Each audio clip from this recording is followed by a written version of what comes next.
I've got some Christmas DIYs for you today. If you're new, I'm Carolyn. Glad to have you here. Let's get started. Oh, and at the end of this video, I'm going to have a craft room update, so if you're interested in that, you can stick around if you want.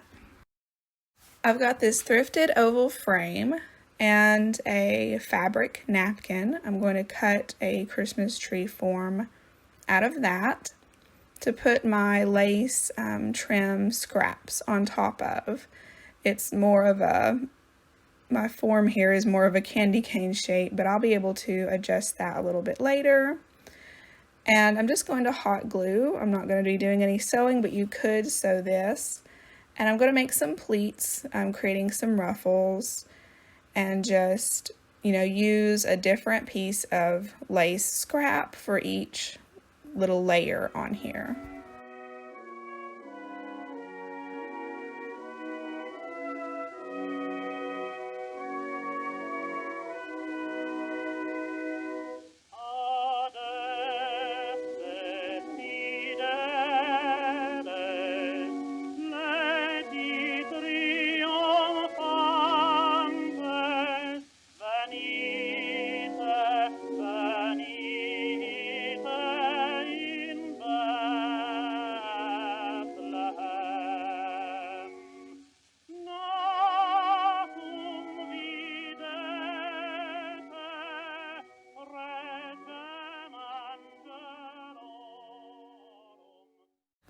I have this lace trim here that has sort of a pointed effect to it, and I thought that would look good for the top of the Christmas tree. So I'm just flipping that upside down, just cutting out one little portion of that trim to use it as the point of the tree. And then I trim up behind the behind that there, the form, the little template that I had. I trim away the excess. And for that last layer, I just wrapped it around the tree and, and glued it on the back there. I left the painting on the back, and I'm just going to flip over and use the back of it. I didn't like the painting very much, but one day if someone thrifts my craft here, maybe they would like the painting. I don't know, it didn't make any difference to use that side or this one, so I used the back side here and just generously applied some Mod Podge and attached this scrapbook paper. I love the pattern and the color of this scrapbook paper. I wish I had more of it, but it just came with one sheet, and I've had that paper pack for so long. I don't even know if I could find it again. That was dry, I returned it to the frame, and then I also hot glued the paper backing back onto the frame.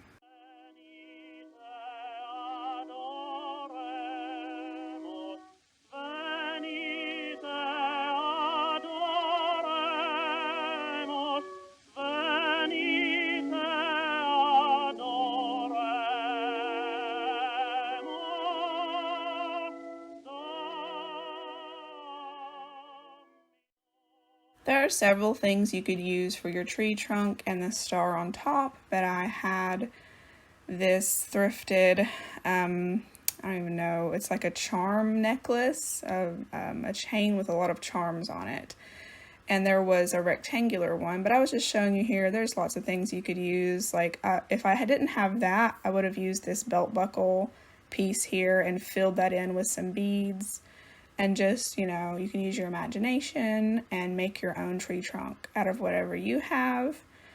And I'm just going to hot glue all these pieces and use some E6000 because hot glue and metal doesn't work too well.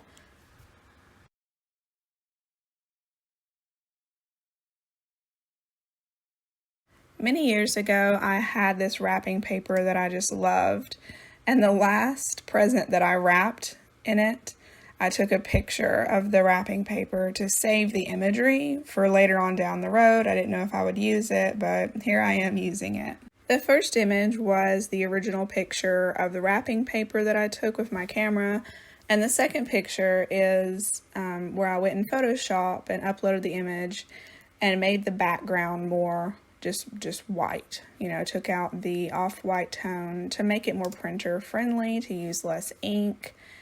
And I also detached, you know, cut out some of the imagery and made it 8.5 by 11 printable. I will have just all 3 of these images down in the supplies list that I make for every video as printables for you. You just click on it, it goes straight to the printable, and then that way you've got options. And I just taped some tissue paper to cardstock and printed those out. I have this larger ornament from Dollar Tree, and I'm going to give it a couple of coats of Ivory by Waverly chalk paint. And I also have this smaller bulb here, and it was already white. I'll probably make it as well, just because I had so much of the image that I knew I would have extra, and I would just make a smaller version as well. You can see where my printer made some black lines there. My old printer didn't do that, but it didn't have, you know, as good of color. I like my newer printer, but it doesn't like it when I do experimental things like send, you know, cardstock with tissue paper taped to it through it. My old printer was more of a trooper, but this one does print, you know, prettier. So I'm gonna live with it. But you just tape it to cardstock. Hopefully yours won't do the black streaks. I mean, you know, do this at your own risk. But it always works out pretty well for me. Instead of cutting out the imagery here, I'm just using the old water paintbrush technique where you can tear it easily. And I'm just simply going to Mod Podge each of these on here, trying to make it, you know, as even as I can, evenly spaced, and just using a thin layer of Mod Podge. Once that was dry, to sort of blend where the tissue paper ends and the painted ornament begins around each image here, I'm just going to use a thin coat of this Ivory paint to go around, and you can see, I don't know if you can see it or not, but you can see how it's, you know, fading, you know, making more of a fading effect, taking away those harsh lines, and it just makes it look better. And I did a dabbing motion to keep the whole thing just sort of rustic looking. Now you could stop here. This looks very pretty, but it doesn't match my other ornaments or the style in my home. And so, you know, a lot of y'all would probably think that this looks, you know, perfect and would want to keep it this way, and you could leave it just like this. And I would maybe put a sealer coat, you know, spray a sealer over it. But I'm going to take Antique Wax by Waverly and really put, I was doing a light coat at first, but the more I did it, the more I liked it, the darker I got it. So, you know, it just escalated from there, and it went really dark. But I love the end result, and I can't wait to put this ornament on my tree this year.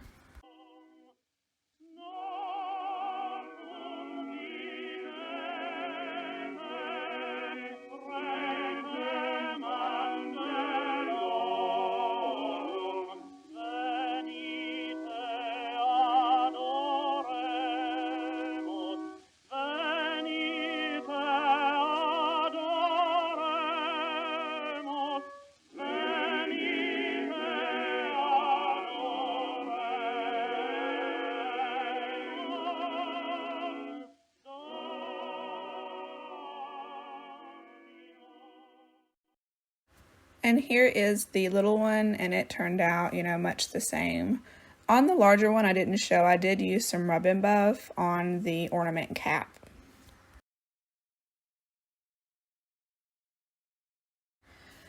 Okay, so there's a few printables in this video. I didn't really mean for that to work out like that, it just happened. So I made this collage of vintage Christmas images. I got all of this imagery except for the background image of the song of the carol. I got all the imagery on top here from Pixabay. So I just went on there, and that's, you know, public domain imagery, and I just searched vintage Christmas and picked quite a few that I liked and made this 8.5 by 11 collage that will be down in the description box. I have the bolder version that I showed you first, and then the second image is of a more faded look, so you can pick, you know, whichever one you want to use. But once again, I printed it on some white tissue paper that I put on cardstock and sent through the printer. And you can see there, once again, it made a black streak. I don't know why it does that. I guess it just doesn't like, you know, what I'm putting in there. But I also have this Dollar Tree candle, and it has a waxy coating. I thought that it wouldn't, that it would just be plain plastic, but it surprised me when I took off the packaging to feel, and, you know, I poked my fingernail into the wax to see how thick it was, and I just thought that they wouldn't, because it was, you know, cheap, that they wouldn't have that waxy coating, but they did. So I was going to Mod Podge, but I knew that the Mod Podge wouldn't stick to the wax. So I'm just taking my electric skillet here. I would have done it at the stove, but I thought I'd bring the electric skillet into the craft room, and some nonstick parchment paper. I laid that down into the pan, and I just turned it on warm. So you want it on the lowest setting, the lowest heat setting. And at first I was being, you know, I was doing it very gingerly. But then I realized I needed to really let it sit on the heat and let that wax melt. And it's attaching this tissue paper. This is the first time I've done this, so you're watching me, you know, do this for the, you know, for the first time. And I did make a couple of mistakes. I don't know if you could tell, but I have my image upside down. So I should have flipped it over. I had the printed side facing up. I should have had the printed side facing down. And if I would have realized it at right here, I probably would have went ahead and flipped over, although I probably already took off a lot of the wax with the heat there. I was just straightening it. This is why I removed it there for a second. But yeah, so there's a little bit on there that has some writing on it. And so the writing is backwards because I had the image flipped over, and I actually have the back of the image on the front of my candle here. So that stinks. If I could go back in time, I wouldn't have made that mistake.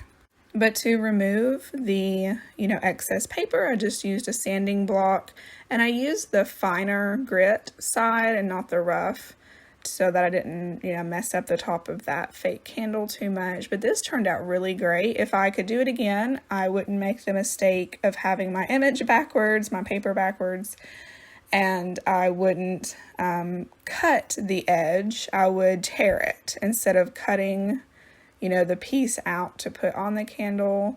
I would have just tore, you know, down that. I don't know that I would have used water, because that might have made the ink run or splotch, but I still love how it turned out, and I think I might make more of these.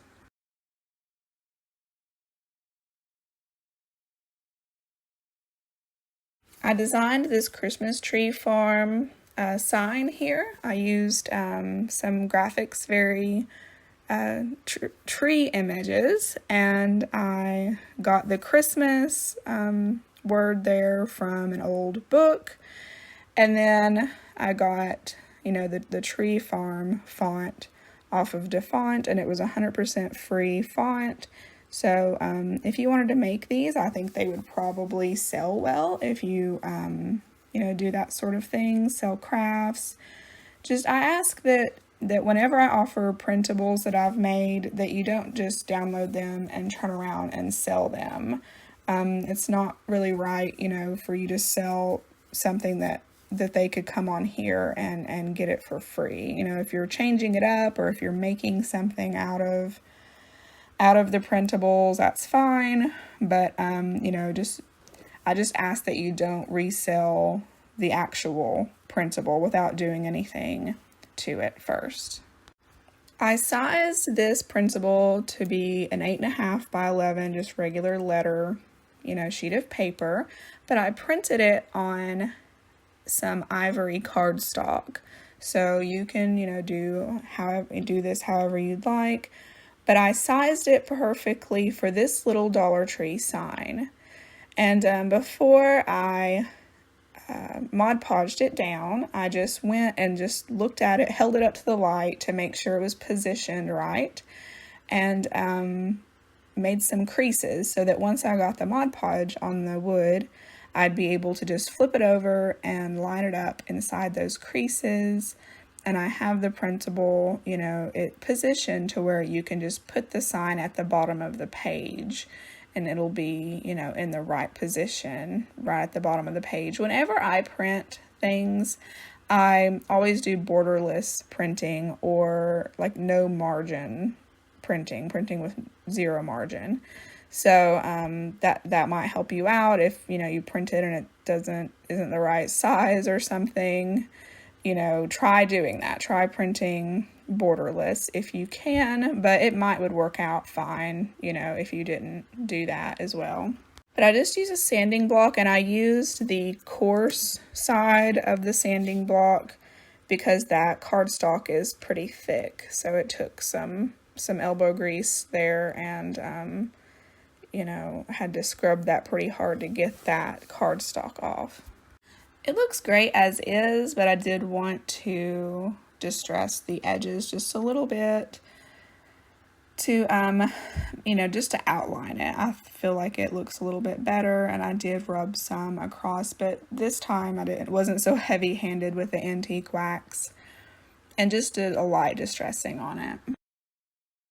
I poked through the cardstock at the little holes that were already there, and instead of using the twine that it came with, I'm using some of this red berry garland from the Dollar Tree, and I thought that looked really good.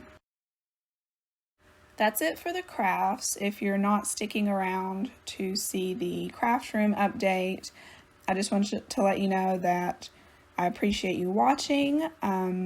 Like the video, click that like button if you liked it, and subscribe if you liked it, because I'll have more Christmas crafts coming up very soon.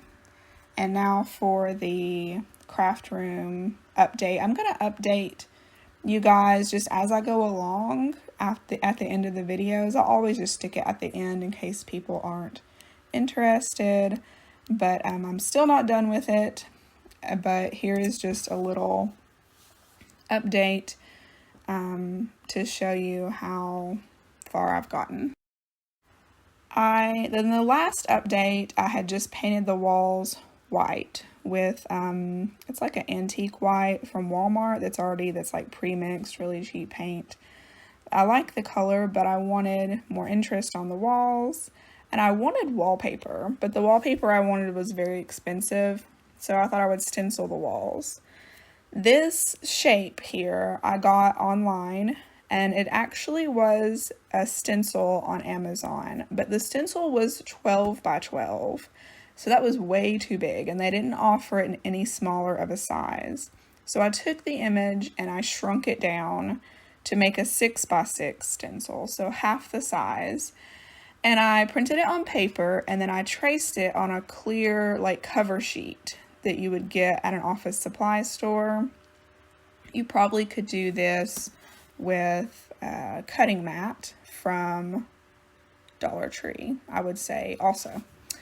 But, and I made sure, like on the corners, I'm just showing you here how I'm going to do it on the wall, how I'm going to make the pattern and keep everything straight. I punched 4 holes, and 1 in each corner of my little stencil here, and I'm going to use those holes to make dots. So every time I, paint on the stencil on the wall, I will mark with a pencil inside each of those dots. And so the next row up, I will have the dots from the other row to line up And then and that's where I'll be. That's where I should put the next stencil. And so I think that might make sense. But it did work out, and I did get it finished. And sometimes it wouldn't look even to my eye when I would hold the stencil up there, and then I was like, I'm just going to trust the dots, you know? So I basically made a dot grid on the wall. I could have done like laser level and all that, but I just didn't want to mess with that. I just wanted to just throw caution to the wind and do it this way, and I did, and it worked out great. So sorry for the poor video quality here. I just had the phone up. I was on a ladder and just holding it in my hand. And then I used this little Dollar Tree pouncing brush, a sponge brush, for the whole thing.